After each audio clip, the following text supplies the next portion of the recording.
Hi, in front of me is VIVO Y17 and today I would like to show you how you can select and delete multiple photos at once.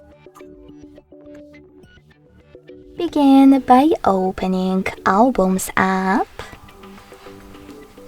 and selecting Photo Gallery at the bottom left corner, or Albums in the middle at the bottom. Now you need to locate your files that you wish to get rid of. Hold one of them, and to select all of them right away, click on Select All at the top left corner. To exclude some of your photos that you wish to keep, click on them. And to delete the rest, use Delete button at the bottom. Lastly, confirm your choice in the pop-up.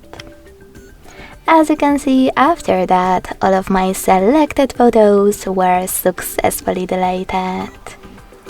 Thanks so much for watching. If you enjoyed this video, don't forget to leave a like, comment and subscribe. Bye!